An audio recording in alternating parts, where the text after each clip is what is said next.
কৃষ্ণ জয় জগতগুৰু শ্ৰীমন্ত শংকৰ পুনৰবাৰ আপোনালোক সকলোকে ঢেকীয়াখোৱা বৰনামঘৰৰ পৰা এভাগি নতুন ভিডিঅ'লৈ স্বাগতম জনাইছোঁ। ভগৱন্তৰ শ্ৰীচৰণত এভাগি সেৱা ধৰোঁ বুলি আৰু এখনি শৰাই আগবঢ়াই ভগৱন্তৰ আশীষ নিৰ্মালি লওঁ বুলি ঢেকীয়াখোৱা বৰনামঘৰত আজি আহি উপস্থিত হৈছোঁ। আৰু আগৰ ভাগি ভিডিঅ'ত আপোনালোকে বহুখিনি প্ৰশ্ন সুধিছিল আৰু সকলো প্ৰশ্নৰ উত্তৰ দিম বুলি আজি এই মহাতীৰ্থস্থানভাগিত উপস্থিত হৈছোঁ। বৰহাৰ গুৰু মাধৱদেৱে এই তীৰ্থস্থানভাগি কিদৰে প্ৰতিষ্ঠা কৰিছিল আৰু এই তীৰ্থস্থানভাগিৰ নামনো কিদৰে ঢেকীয়াখোৱা পৰিল আৰু এই তীৰ্থস্থানভাগিৰ সকলোখিনি মহত্ব আপোনালোকলৈ এটি ভিডিঅ' যোগেৰে আগবঢ়াই থোৱা আছে। ওপৰত আই বটমত লিংক দিয়া থাকিব আৰু ডেছক্ৰিপশ্যনতো লিংক দিয়া থাকিব। আপোনালোকে ডেছক্ৰিপশ্যনত গৈ বা আই বটমত গৈ ভিডিঅ'টো উপভোগ কৰিব পাৰে।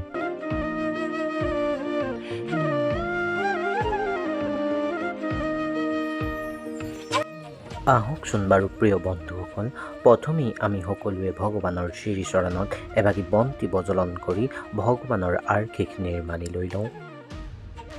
ভগৱানলৈ বুলি আগবঢ়োৱা শৰাই ভাগি কাৰ্যালয়ৰ দাঁতিতে থকা শৰাই লোৱা ঘৰত আমাৰ নবৌৱে শৰাই ভাগি আগবঢ়াইছে আৰু তাৰ পাছত নামঘৰৰ ভিতৰলৈ গৈ নামঘৰত চলি থকা নাম প্ৰসংগ শ্ৰৱণ কৰিলোঁ আৰু ইয়াৰ পাছতে আপোনালোকে সুধি থকা প্ৰশ্নৰ উত্তৰ দিম বুলি এজন নামঘৰৰ বিষয়ববীয়াক লগ কৰোঁ। আহক।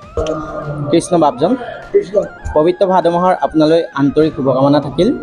আজি এসপ্তাহ পূৰ্বে মই ঢেকীয়াখোৱা নামঘৰ ভাগিৰ ওপৰত ভিডিঅ' বনাইছিলোঁ আৰু দৰ্শকে বহুখিনি সমাদৰ দিছে আৰু তাৰ দৰ্শকসকলে সুধিছে যে এই নামঘৰ ভাগিলৈ আমি আহিম, বহু দূৰ দূৰণিৰ পৰা আহিম, অসমৰ বাহিৰৰ পৰাও আহিম বা অসমৰ ইমূৰৰ পৰা আহিম, তেতিয়া ইয়াত আপ্যায়নৰ ব্যৱস্থাটো কেনেকুৱা আৰু অতিথিশালাৰ কিবা ব্যৱস্থা আছেনে, এনেধৰণৰ কিছুমান দৰ্শকসকলে প্ৰশ্ন সুধিছে। এতিয়া আপুনি কৈ দিব লাগে কেনেধৰণৰ ব্যৱস্থা কৰিছে। আচলতে মহাপুৰুষ শ্ৰী শ্ৰী মাধৱদেৱ স্বামী ঢেকীয়াখোৱা বৰনামঘৰ 4 বছৰীয়া পালন চলি আছে। 18 আগষ্টৰ পৰা চলিব, 18 ছেপ্টেম্বৰলৈকে চলিব। ৰাতি এখন ভাওনাৰ সামৰণি পৰিব আৰু প্ৰতিদিনে ইয়াত আমাৰ হাজাৰ হাজাৰ কোনোদিনা লাখৰ ঘৰতো ভক্তমান ৰাইজৰ সমাগম হৈছে। এই অসমৰ বাহিৰৰো আমাৰ বিদেশী পৰ্যটকো 2-এজন ইয়ালৈ আহিছে। কিন্তু আমাৰ এতিয়াই অনুৰোধ, এতিয়া আমাৰ সেৱা যে এই অনুষ্ঠানলৈ অহা সমস্তজনকে আমি যেনেধৰণে সেৱা শুশ্ৰূষা বা আমি এখন মাত দিব লাগে তেনেধৰণে আমি কৰিব পৰা নাই। তাৰ কাৰণে আমি সকলোজনলৈকে আমি ক্ষমা প্ৰাৰ্থী হৈ সেৱা জনালোঁ আৰু সমিতিয়ে যিমান পাৰোঁ আমি চেষ্টা কৰি এই কামবিলাক কৰিবলৈ আমি বা ভক্তবান ৰাইজক আদৰিবলৈ বা আপ্যায়ন কৰিবলৈ আমি চেষ্টা কৰিছোঁ। কিন্তু সাধ্যৰ কেতিয়াবা অতীত হৈ পৰে। আমি সেৱাৰীসকলক অকণমান চাহ পানী বা এমুঠি অন্ন, এমুঠি মাহ প্ৰসাদ দিয়াৰ আমি চেষ্টা কৰোঁ। তাৰ মাজতে হয়তো কেতিয়াবা আমাৰ যত্নৰ ত্ৰুটি হ'ব পাৰে। সেয়ে ইয়ালৈ যিসকল যাত্ৰী আহে যথাসাধ্যমতে আমি আপ্যায়ন কৰিবলৈ চেষ্টা কৰোঁ। দিনৰ ভাগত আমাৰ এমুঠি অন্ন হয়, এই দিনৰ ভাগত আমাৰ বৰ অসুবিধা নহয়। ৰাতি কিন্তু আমাৰ কেতিয়াবা 5,000, 6,000, 10,000 ইমানলৈকে কেতিয়াবা আমাৰ ভকত আহে। কোনো আপত্তি নকৰে, তথাপিতো আমি যিমান চেষ্টা কৰোঁ সকলোকে এমুঠি অন্ন খুৱাবলৈ। আৰু থকা মেলাৰ ক্ষেত্ৰত কি হ'ল, আমাৰ এটা পৰ্যটক ভৱন আছে, কিন্তু অকণমান আঁতৰ হোৱাৰ কাৰণে আমাৰ সেৱাৰ্থীসকলক আমি তাত ৰাখিবলৈ অসুবিধা পাওঁ। আমাৰ কাষতে থাকিলে আমি ভাল পাওঁ। তথাপিতো আমাৰ ইয়াতে 40-50জন ভকত থাকিব পৰা ব্যৱস্থা আছে বা আমি ৰাখিছোঁ। খোৱা বোৱা আমাৰ লগতে কৰিব বা গা পা ধোৱাৰ ব্যৱস্থা আছে। সেয়ে আমি যিমান পাৰিছোঁ ৰাইজৰ সহযোগত আমি এই পালনাম ভাগি সাফল্যমণ্ডিত কৰিবলৈ আমি চেষ্টা কৰিছোঁ। আৰু এই পালনাম ভাগিত আমাৰ জাতি, ধৰ্ম, বৰ্ণ, ভাষা নিৰ্বিশেষে সকলোৱে অংশগ্ৰহণ কৰে আৰু এই পালনাম ভাগি সুচাৰুৰূপে চলাবলৈ আমাৰ জিলা প্ৰশাসন, আৰক্ষী অধীক্ষক বা আমাৰ স্থানীয় যিসমূহ থানা, বিদ্যুৎ বিভাগ, খোৱা পানী, স্বাস্থ্য, পথ সকলৰ লগত আমি যোগাযোগ কৰোঁ বা সকলোৱে আমাক আহি সহায় কৰিছেহি। তাৰ লগতে আমাৰ বিভিন্ন স্বেচ্ছাসেৱী অনুষ্ঠান বা ব্যক্তিগতভাৱেও আমাৰ ইয়াত ৰাইজক বিশুদ্ধ খোৱা পানী, লঘু আহাৰ, ইত্যাদি যোগান ধৰে আৰু আমাৰ গধূলি আৰু দুপৰীয়া যিসাঁজ আমি অন্ন ৰাইজক খুৱাইছোঁ সেয়াও সহদৰে ৰাইজে আমাক যোগান ধৰিছে। সেই অনাগত দিনলৈ ধৰিব। সেয়া আমি ৰাইজৰ পৰা সদায় এটি কথা বিচাৰোঁ যে আমাক সঁচ দিয়াৰ পৰামৰ্শৰে এই অনুষ্ঠানভাগি সাফল্যমণ্ডিত কৰাত সহায় কৰিবলৈ আমি অনুৰোধ কৰোঁ। আৰু উঠি অহা প্ৰজন্মৰ প্ৰতি কিন্তু আমাৰ আহ্বান আছে যে মহাপুৰুষজনাই সৃষ্টি কৰি থোৱা যি আমাৰ নামঘৰ, সেই নামঘৰলৈ আহক। সেই নামঘৰতে আধ্যাত্মিক ৰক্ষা কৰি এজন সুস্থ সবল নাগৰিক হওক। তেওঁ নিজৰ ঘৰখন, গাঁওখন, জিলাখন বা দেশ মাতৃক আমাক সেৱা কৰিবলৈ এজন সুস্থ নাগৰিক হওক, তাৰো আমি আশীৰ্বাদ প্ৰদান কৰোঁ।